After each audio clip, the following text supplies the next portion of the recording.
Hello, everyone. Kevin Harvell with STLTechTalk.com here at the Kansas City Developer Conference, KCDC 2014, here with Patrick Flor, who is giving some speaking sessions. I know you've done one already. Right. Are you doing any more? No, I gave my one, so I'm feeling pretty good. Gave your nice, one. nice and relaxed. So you get to just enjoy tomorrow? Indeed. Awesome. Right. Yeah. So is this your first conference that you've spoken at? Right, yeah. So I've attended many conferences and always enjoyed the experience of not only learning new things, but getting to do so not at work, right? So take some time to process them. So what took you from the seats to standing in front of everybody? Right. Well, so there's two ways to do that, I think. One is to put it on your resume, which I think is unfortunate. The other is because you get passionate about something and you want to talk about it. So in my case, I've only been a developer for a year, but I'm not new to having a career. So my talk was on first-year patterns, like how to do well your first year when you're a new developer. And just to share my experiences and hope that other people who are either looking at starting or who help others who are starting out in their careers maybe learn some new patterns so that they can do it more efficiently. Yeah, maybe be able to help avoid some of the mistakes you may have learned right. along your way. No, I didn't make any mistakes, but just in case anybody else. Right, you're like, watch out for this and make sure you do this and stuff like that. So that's good. So what was your session on today? So I broke that, as I said, it was first-year patterns, but I broke that down into a few different sections, one of which was just a history of patterns, right? Because patterns as a software concept aren't taught as much as they used to be, maybe, or maybe they have never been taught. I don't know. I'm new. But they're often talked about in industry. So there's this kind of disconnect between what you learn in school and what you end up doing in industry. And then there's also a disconnect between the theory of patterns, of software patterns, and the practice, what you end up doing with them. So I talked a little about that, but then I was not talking about building software. I was talking about building a career. So I kind of bridged to how patterns might instead apply to your daily practices as a developer, right? Okay. So you get in at 9 in the morning. What are you going to do, right, on your first day? How are you going to kind of deal with the new complexity and the new environment? Right. So. Okay, so are you from Kansas City or you're not from Kansas City? I'm actually from Army, USA, but I did go to school at the University of Kansas. Okay. And lived in Lawrence, actually, for 14 years, I guess it is. Okay.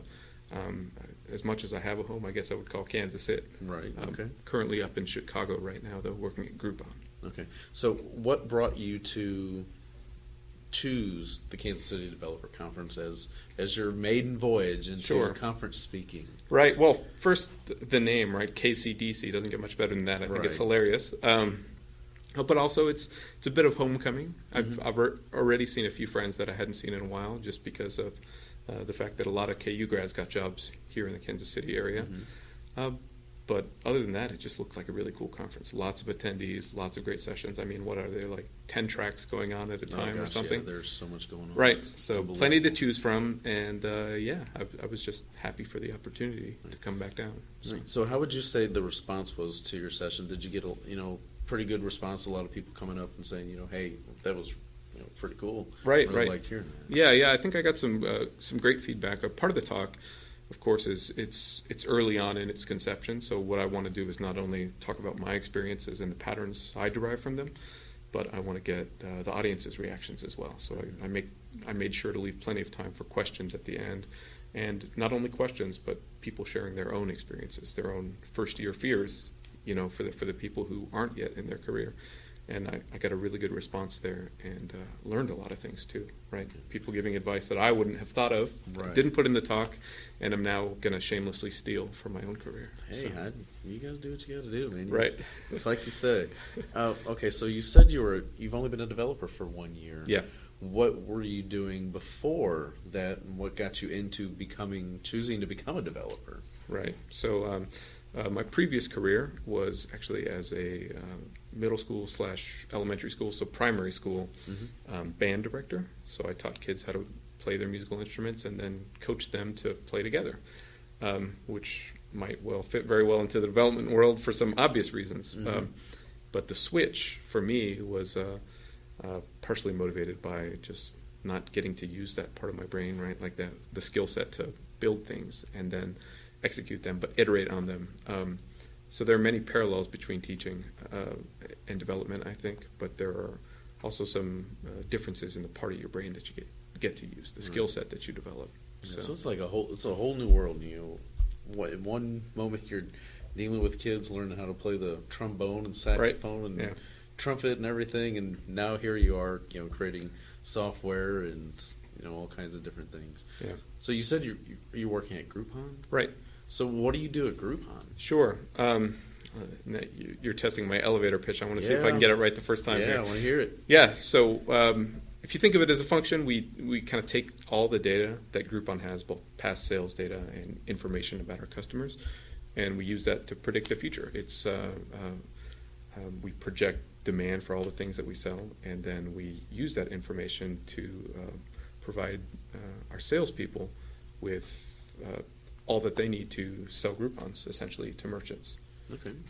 So the idea is to create the information that feeds our internal sales tools, so that our salespeople aren't just cold calling with a binder full of references or randomly Googling as they're talking to people, but have everything at their fingertips that they need to in order to sell Groupons to merchants. So have you always been interested in technology and computers and how things work? Growing up? Yeah, absolutely. My first programming experience, actually, some listeners might be familiar with it, was with HyperCard on Macintosh a long, long time ago, way before Mac OS X and all that stuff. Yeah.